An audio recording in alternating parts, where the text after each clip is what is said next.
Hey everyone, welcome to the first devlog in this series. Today's episode is going to serve as more of an introduction to our studio and give you an idea of what kind of content you can expect to see more of in the future. My name is Brandon Waite, and with my wife Nikki, we started Sasquatch B Studios. And in case you were wondering, the name of our studio came 100% entirely from thorough research and careful thinking, planning, and strategizing, and has nothing whatsoever to do with my total amount of body hair.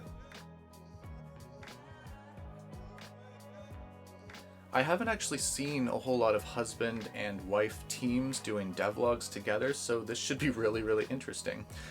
Currently, in order to streamline our work process, I'm going to be doing all of the talking and all of the video, and Nikki will be doing the editing of the video. So you can thank her for all of the actual hard work that is going into this video, because it's really all just her doing everything behind the scenes. We are going into this massive endeavor, making a video game, knowing that only 5% of indie games actually turn a profit, which is really crazy if you think about it. Steam released 10,000 games in the year 2020. That is roughly 833 games a month, which equates to about roughly 28 games every single day. And that trend is sharply increasing year over year. There is a lot of competition out there, and our studio is not taking this data lightly. There are so many talented individuals out there who have released really massively fun games that just don't sell really well. The stakes are really high if you want to get into the video game industry.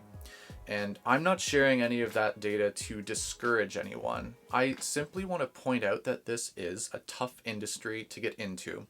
Though, if I'm being honest, I don't even think that that's exclusive to the video game industry at all. I think a lot of talented and amazing artists and individuals get involved in video games, but what might be missing is an entrepreneurial mindset. Video games, and making profitable video games, it's a business, just like opening a restaurant, just like running a consulting business or whatever. And so I think what happens with a lot of these 95% of games that don't actually make a profit is that some really impressive and really talented people release games with a lot of love and a lot of passion poured into them, but the business side isn't considered enough. There is a market for games, but the market doesn't know that the games even exist. Gamers are not limited by their wallets anymore. They are limited by their time, right? With 28 games releasing every single day, right, approximately, there are more choices than gamers can possibly handle. And the reason I'm telling you all of this is to tell you this may not be your typical devlog series, okay? At least not typical when compared to all of the other devlogs that I have watched. I love watching devlogs. And why is this? Well, first off, I don't live in a Nordic country. I'm in Canada. Surprise! I am not a university graduate who first learned programming. I went to college for accounting, had a few accounting and financial analyst jobs, and I hated every single one of them, okay? I learned how to code in the evenings because I wasn't a big enough nerd already.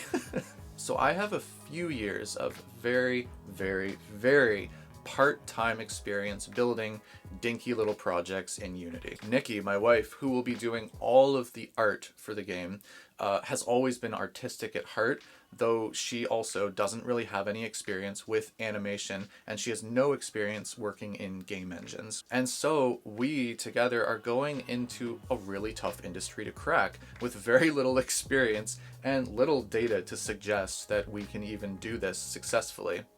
But sometimes decisions need to be made on more than just data and logic. In 2019, my brother died.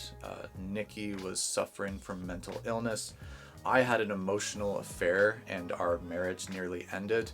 And then COVID came out of nowhere. It was a really, really difficult year for all of that stuff to happen together. And so I decided to quit my job and take my life in a completely different direction. We sold our house, we moved to a new city, and changed literally every single thing about our lives. I actually started a life coaching business, which I'm still running in tandem with this game development studio. I have 2 kids who are also homeschooled. So I'm not really able to do this full time in the traditional sense, but I am giving this studio my heart and my soul, and I am pouring all of my passion into it because I love making video games. And so, with all of that said, we run into the second reason this channel will be different from other devlog channels. I want this game to be a huge, massive success. I want this to be something that I do for work during the day for the rest of my life. I love making games so much that sometimes it makes me ache. It makes me ache, okay? And I know that there are some of you out there as well who feel the same way.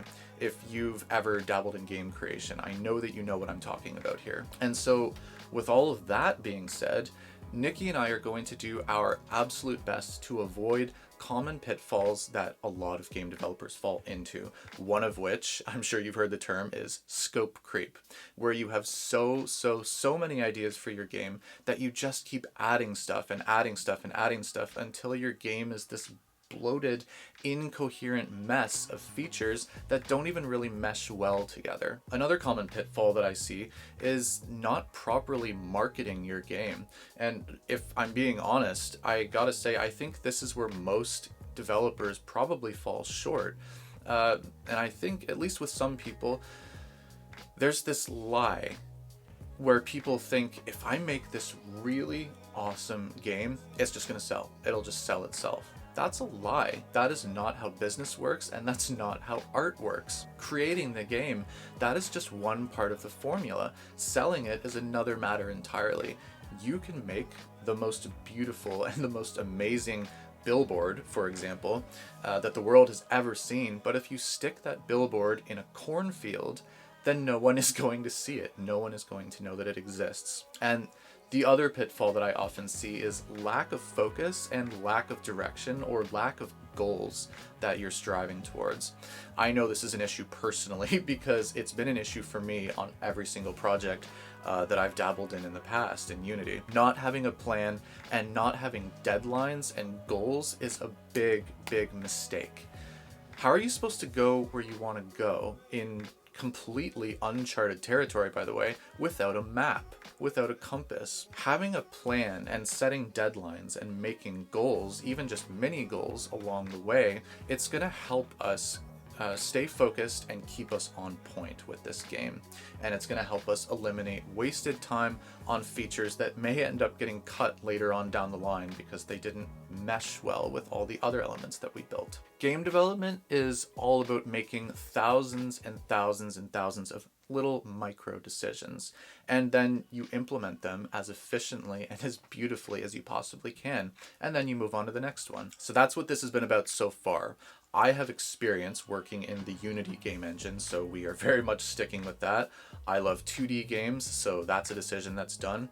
Genre, Metroidvania, hands down, because obviously there's just not enough of them out there in development. I am not a great animator whatsoever, and so we decided to go for frame by frame hand-drawn animations as opposed to using rigged animations, and Nikki is going to be doing 100% of the heavy lifting there, and I cannot wait to see what kinds of things that she creates. We already have our story with enough details to be able to start the project, and also it leaves enough room and flexibility in order to change it as the game grows and evolves. And I'll give you a brief little rundown. You are a monk in training, and you set off on an adventure to save the world when fear itself manifests, and fear takes and hides away 7 souls of the planet, which causes it to slowly shrivel and start to die.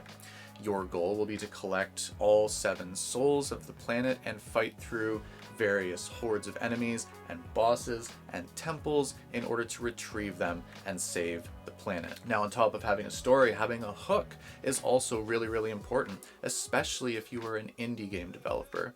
Because as someone who loves the studio that I have built with my wife, and I want it to thrive, I will do everything in my power that I can to increase the chances of this game becoming a big success.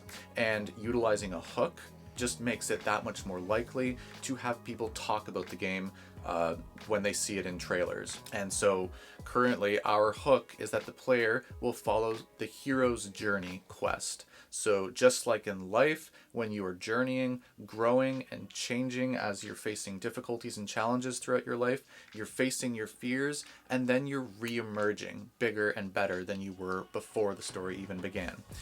And the story is going to do a lot of the heavy lifting there. On top of that, there is also an optional mechanic in the game that I want to try to implement, where there is a tightly paced chase sequence where you will get a temporary power-up if you win and manage to escape, but you will lose most of your resources if you lose. It is an optional challenge for people that are really looking for a challenge, or they really want that temporary power-up that they can store away in their inventory and use at a later time in the game. And so with all of this done, our very first goal is to get a proper prototype together to test the viability of those two hooks that I just told you about in combination with the basics of a Metroidvania genre.